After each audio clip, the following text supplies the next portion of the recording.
and welcome everybody to another episode of Twice as Lively with Ken Heckenlively. The title of today's broadcast, The Joy of a New Project. That's right. I'm going to be talking about not the new book I'm working on, not the 2 new books I'm working on, but the 3 new books I'm working on. Yes, I am happy. I am joyful. I am looking forward to what is coming. And I'm also looking backwards with a little bit of pride at things that I've done. Hopefully, you're having a similar day, excited about the future, and yet proud about the things you've done in the past. But before we get to the future or the past, we are living in the present. So, presently, I have a cup of wonderful Pete's coffee. That is the Cafe Americano with a little bit of room for cream and honey because we all need a little bit of sugar with our caffeine. So get your beverage together. It is 10 o'clock on the Pacific Coast, which means that any drink you may be having in the continental United States should not contain alcohol. So, but if it does, no judgments, because we have opinions, but we leave the judgments to you. So let's begin with our simultaneous sip. Here we go. So delicious. Love that Pete's coffee. Love that simultaneous sip. And I love coming to talk with you. Have I mentioned that you're looking very good today? I'm not sure what you did. Did you get a haircut? Did you get some new clothes? Have you been working out at the gym? Because you are looking very sexy. And you know that people on the internet never lie. So, hopefully you're in a good mood as I am today. Yes, I am starting 3 new books. 3 new books. Yes, my most recent book, This Never Happened, is now available everywhere.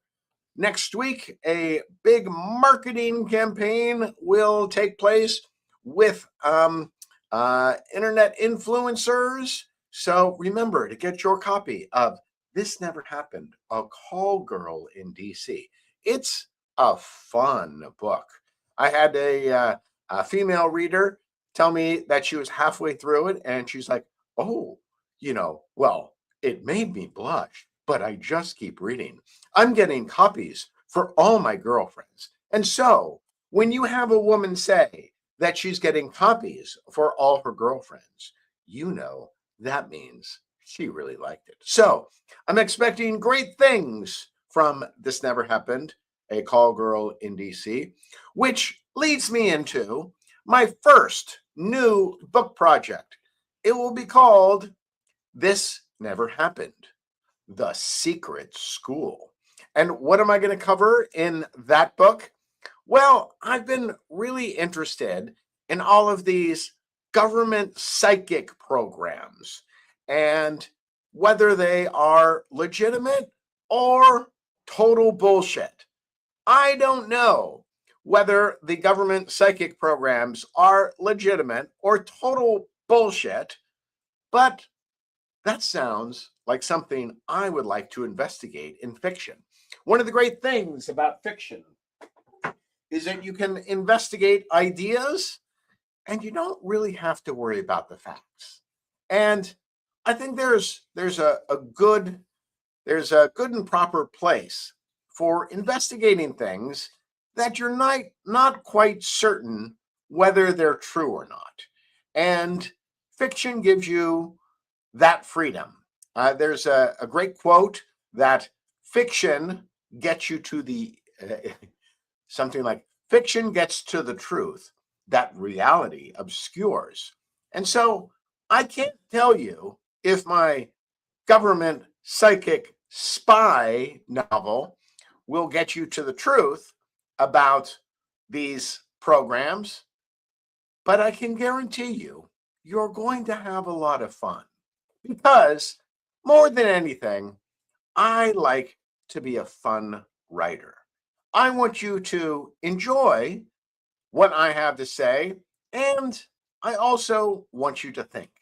So, book number one, Psychic Spies in the Cold War. Book number two, a nonfiction book about the criminal justice system and why it is that people get into crime. I have had the privilege of talking to a family member who works in the criminal justice system. And over the past couple years, he has enlightened me about some very interesting facets of what leads people into crime. Now, despite being a banned author, I am a law-abiding person. I am a quite the law-abiding person. I'm somebody that my family makes fun of because of the fact that I use the crosswalks and I generally drive the speed limit. Well, that would be a law-abiding person, but that hasn't kept me from being banned from Australia. It hasn't kept me from Amazon banning or shadow banning some of my books, and it has not prevented the United States government under President Joe Biden telling Amazon that they should shadow ban 3 of my books. But even though I am a banned and shadow banned author and censored, I'm a very law abiding person. I just think it's important to note that if I have committed any crimes, they are thought crimes. And I didn't think that we had thought crimes in America. So if you believe I am a terrible person because of the thoughts that I have, you just might be anti-American.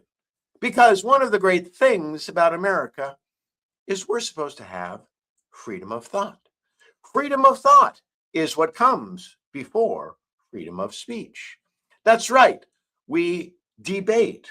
We have a culture of civic and civil discourse. So if you believe something, you get to express yourself. Hopefully, your mental hygiene regime includes listening to other people, considering what they have to say, and then maybe if they make some good arguments, you revise your opinion. So for me, I am learning about the criminal justice system in the United States, and more specifically, what happens to people before they get involved with the criminal justice system, which usually includes some terrible things being done to them as children, and understanding there are roads to crime. And if we as a society wish to create a better world, we should have some understanding of what leads people into crime, and as much as we can, take steps to lead people away from that life of crime. So if that makes me a thought criminal, well, so be it. The third book that I am working on that I'm very excited about because I just opened it today, I created the file, is I'm working with a congressman about freedom in America. Why do we have freedom as such an extraordinarily high value? What is it about freedom which is so sought after by human beings around the world? Well, what I would suggest to you is that freedom is a necessary prerequisite to great accomplishments. Think about it.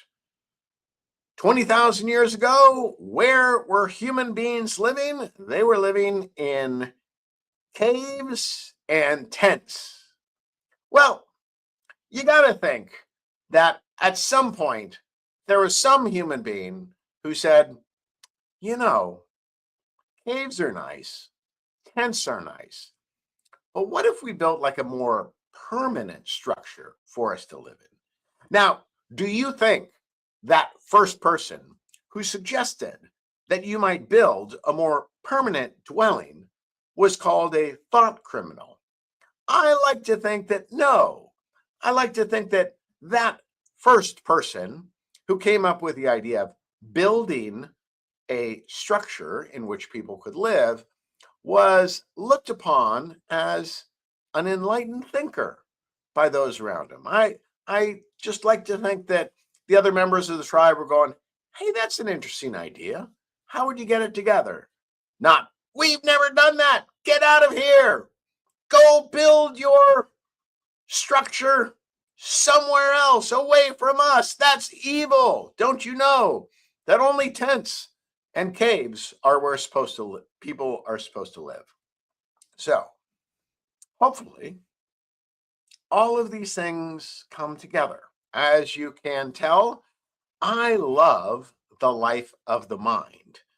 I will advocate for things, but I'm also an advocate for flexibility in your thinking. And I think that that is the promise of the internet. That is the promise of social media. Because I'm old enough to remember when social media first came on the scene and we were getting hooked up to the information superhighway.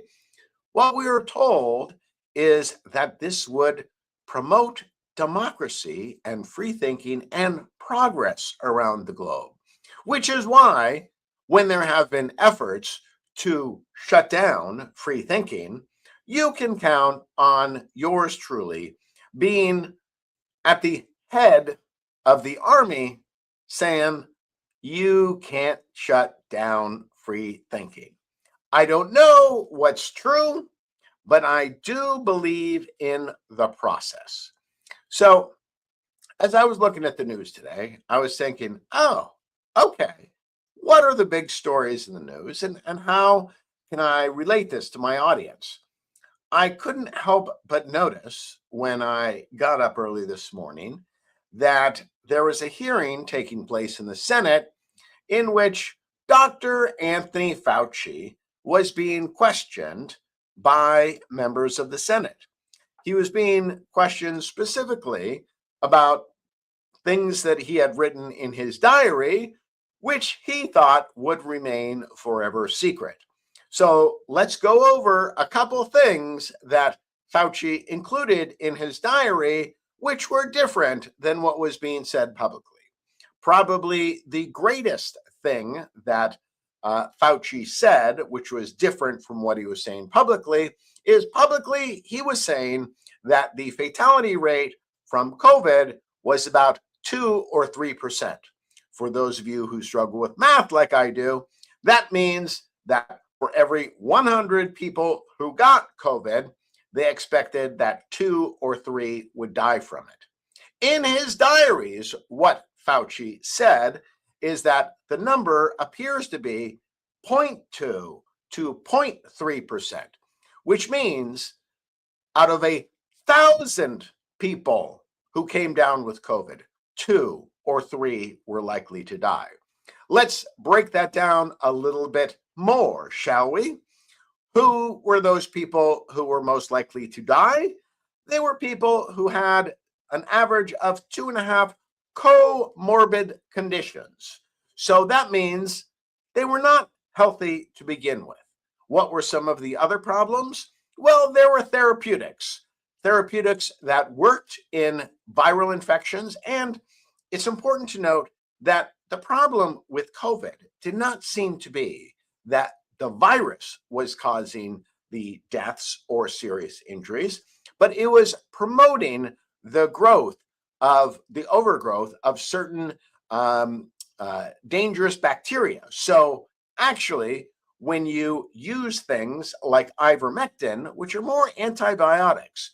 They were cutting down on this bad bacteria. So there was something that was working, and I can't tell you how well it would work, just that all of the research that's been conducted seems to indicate, oh, yeah, it would cut down deaths substantially.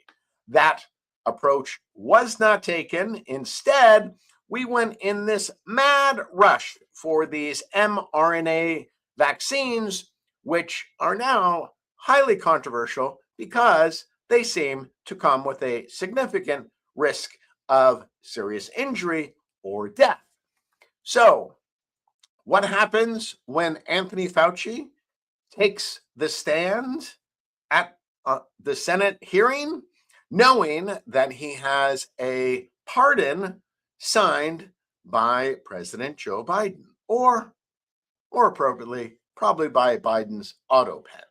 What this means is Fauci cannot be prosecuted for anything that he did during that time. But can he be embarrassed? Can he be shown to be a bad example of a scientist? Can he show himself to be a mass murderer of approximately 15 million people worldwide? Yeah, he can. And that's probably why he took the Fifth Amendment today. That's right. The Fifth Amendment says that you do not have to incriminate yourself. Well, it's kind of a conundrum because Fauci has a pardon. So, how could he incriminate himself? The only way that he could incriminate himself is if he lies about what he did during COVID, because now, through his diaries and through a number of other pieces of evidence, we know exactly what Fauci was doing. So, what did Fauci do today when he was questioned by the senators, even about things like the color of his tie? He took the Fifth Amendment. Yes, that's right. Anthony Fauci, supposedly the uber scientist of our times, will not answer the question, what color is his tie? Because he fears that could lead him to be prosecuted. So I think the comment of the day goes to Senator Josh Hawley, somebody who I have a great deal of respect for. And as he was getting very annoyed by Fauci's consistent invocation of the Fifth Amendment, he says, nothing says honesty like taking the fifth. I think that is the quote of the day. Nothing says honesty like taking the fifth. Who usually takes the fifth in front of the Senate? Well, historically, that's been people like mob bosses. That's right, mafia chieftains will usually take the fifth. But though, and if you're a mob boss, that's a good approach because you don't have a pardon signed by the President of the United States. Anthony Fauci does have a pardon signed by the President of the United States, and he is still taking the fifth, even though they're just asking him questions about the color of his goddamn tie or the color of the carpet, which is in the room. How can it be that our country's supposedly leading scientist cannot even answer a question about the color of his tie? Do you have questions about a scientist who was in charge of the United States health system not being able to answer a question about the color of his tie? I would think that no matter whether you are liberal, conservative, even a democratic socialist, for God's sakes, you would say, if he's not going to answer a question about the color of his tie, what else might that man be hiding? I thought it was also really interesting in some of the testimony that I've seen to find out that as millions were dying around the globe, Anthony Fauci was personally enriching himself. How was he personally enriching himself? Well, that's why you have an attorney here to explain it to you. So understand, boys and girls, that when you're a public servant, you are supposed to serve the public. That means we, the taxpayers, are paying you. So we expect you to do our business. We don't expect you to be moonlighting on our dime. Well, that's exactly what Anthony Fauci was doing. So while millions of people were dying around the world, Anthony Fauci found time not just to be interviewed and have his picture taken on glossy magazine covers, but he was instructing his staff to say, hey, go talk to the ethics people and get them to give me a waiver because I want to apply for this award that comes with some cash. And apparently, in the year that millions were dying, Fauci got over $1 million from various awards that he should not have gotten. Now, these are not awards that are just coming to his division. No, that's stuff that's going to Fauci personally. So remember, Fauci was supposed to be working for us, telling us the truth, not double dealing for himself. So at the very least, Fauci is a liar, and I would say an embezzler. The evidence for that appears pretty clear. Now, I can't say definitively because he has invoked his right against self-incrimination. But at the very least, I am hopeful that the Senate will see fit to make a referral to the Justice Department because these things should be looked at. I don't know how far it can go. I actually don't even know if a referral can be made because it is sort of an interesting trick that Fauci is playing. He is saying that he risks incriminating himself, but he's got a pardon for all those things. And the senators were asking some really good questions about how he could invoke the Fifth Amendment for crimes that are alleged to have taken place over the period of his pardon. I think it was Josh Hawley who also noted that the failure to answer questions before the Senate about a time period during which you are covered by a pardon is actually contempt of Congress. That's pretty interesting. So the whole idea behind a pardon is, first of all, maybe you weren't guilty of that. Maybe it was malicious prosecution. Maybe there was some unfairness. But also, one of the possibilities is they want to get the information.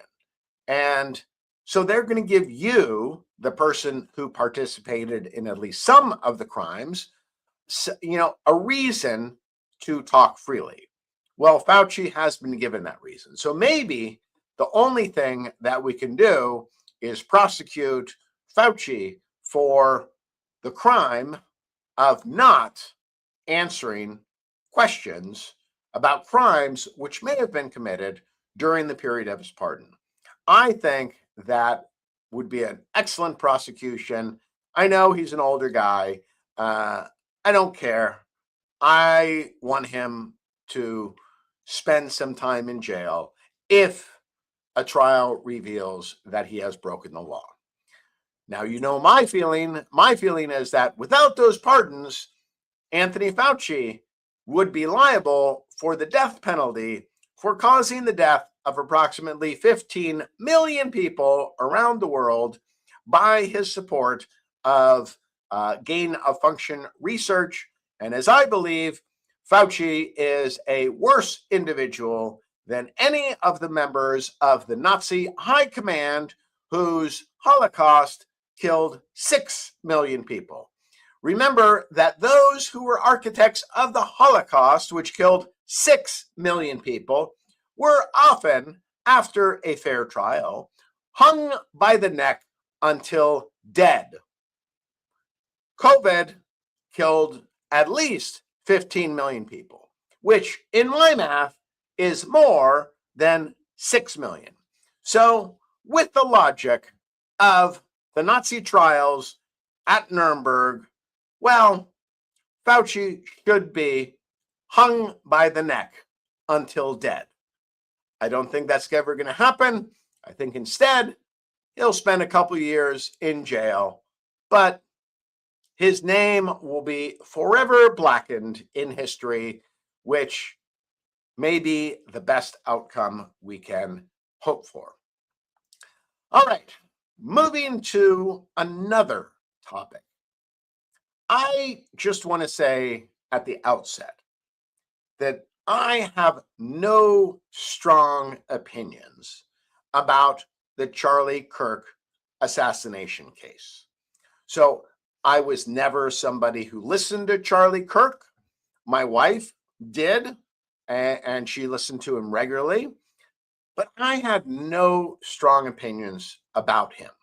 That's neither good nor bad. There are some things I have very strong opinions about, and I don't begrudge anybody who may have strong opinions about the case, especially if they knew him. Which brings me to the case of Candace Owens and my other favorite podcaster, Lionel Nation. So remember, Candace Owens was probably Charlie Kirk's best friend. So if there's anybody I expect to have a visceral reaction to Charlie Kirk's death, it would be Candace Owens. I would like to think that my friends, if something happened to me, would leave no stone unturned to find out what really happened. So when it came out, when it was announced that Charlie Kirk's killer was a young man who was apparently involved with another young man who was transvestite, quite honestly, I'm not following all the stuff about Tyler Robinson. It just seemed like, oh, okay, he's a young, stupid, liberal kid. And, I really didn't pay much attention to it. But I have written about assassinations before. So I've written about the John F. Kennedy assassination. I've written about the Robert Kennedy assassination. I've written about the Martin Luther King assassination. And in all of those cases, there are a lot of unanswered questions. And so many people have come to believe that when any significant public figure is assassinated, especially if they're in the midst of causing a little bit of trouble, as Charlie was, we may need to take a closer look. So, as I say, I am not expressing an opinion on who killed Charlie Kirk or even who may have been involved in killing Charlie Kirk. However, as an attorney, there is something called the baseline, which if you're going to try to convince me that a result is fair, you have to do a couple things. What are those things you have to do to convince me that that a prosecution is fair? And so at the baseline for any criminal justice question, both sides need to make their very best case. Okay. So that means the prosecution, come on hard. Tell me why this guy did it. Tell me how terrible this person is. Everybody who knew this guy said it was only a matter of time before he committed this heinous crime. That's great. I also expect the defense to be able to prevent their strongest argument. No, this guy was not a monster in training. This guy was a saint. Everybody loved him. Grandmas loved him. Small children, dogs, cats loved him. Okay, I get that. That happens in a place called the courtroom. It does not happen in the media. Let me say that most of the people who are saying that Tyler Robinson is guilty are people who I generally like. I generally listen to. I buy their books. I watch their podcasts. In many instances, I've been able to connect with them at some point.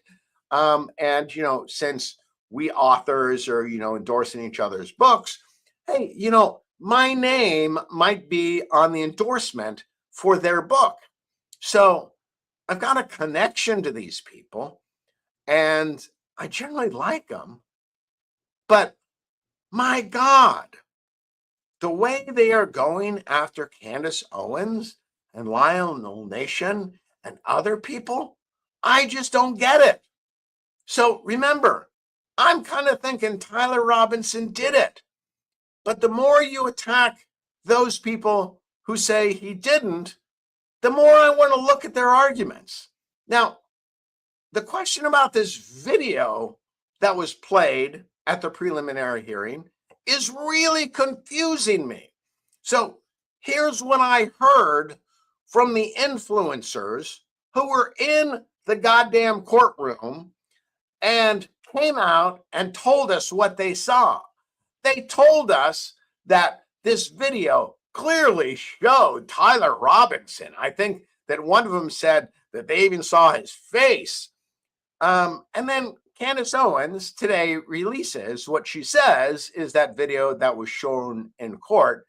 And I'm looking at that goddamn thing and I'm like, I don't know who the hell that is. That's a little blob running across a roof. I can't tell who that is. Now, I'm looking at it on my phone, so I don't know if that's what it looks like all blown up, but I can't imagine that it's much better than what I saw on my phone. So I don't know who killed Charlie Kirk. That doesn't make me a bad person because I was taught when I went to law school that I should refrain from coming to a conclusion about who committed a crime until there had been this thing called a trial and evidence got presented. So at this point, there's been no significant evidence to my mind that is presented in a regular courtroom. Yeah, I know it's a preliminary hearing. You understand what a preliminary hearing is? A preliminary hearing, for God's sakes, just means that the state comes in and says, hey, I think we got the right guy. And here's some of the evidence about why we think he's the right guy. It's not a conviction. So I don't know what's going on, but I do know who is pissing me off in this discussion. Candace Owens and Lionel Nation are not pissing me off. Yeah, they may be taking a strong opinion, but that's what you get to do. That's what we in a free society do. So I don't get this. I don't get this. These influencers who are saying that Candace Owens and Lionel Nation and anybody who doesn't believe this story is demonic. I don't know that I don't believe it. I don't know that I don't believe it, but what the hell? Do any of these people understand how the criminal justice system is supposed to work? That means both sides get to make their very best argument. And If anybody, I don't care, your priest, your father, your wife, your husband tells you you have to believe something before all the evidence is in, you tell them no. That's the American system. That's what we're supposed to do. So remember, I don't know who killed Charlie Kirk. No American in the country, no person in the world is really supposed to say, I know who killed Charlie Kirk, until there's this thing called a trial. And we get to see the evidence for both sides. Now, after the trial, there's going to be a decision. Tyler Robinson is guilty or he's innocent. And then people will have opinions about whether the evidence was convincing or not. That also is part of the system. The system allows us to have opinions which may differ from other people. The belief is that all of you, using your own independent faculties, can come to the correct decision. And we as a people, the majority of us will decide what we believe was true. And as long as that is able to be sustained in the face of significant good questions, well, that will become the narrative. But I would be highly suspicious of any person who tells you that you need to believe one set of facts before it is subjected to a trial. So, as I said, I'm not telling you what to think. I'm telling you how to think. And my suspicion is that something funny is going on with the Charlie Kirk assassination investigation. I just don't know what it is. Well, those are my thoughts for the day. Hopefully, this is not the best part of your day. Hopefully, the best part of your day is talking to people in the real world and having genuine social connections rather than just saying that devastatingly handsome guy on the internet is my best friend. Because I'm not. You should have real friends in real life, not internet friends. You can think I'm awesome and all that sort of stuff, but have real people. Okay. Have a great day, America.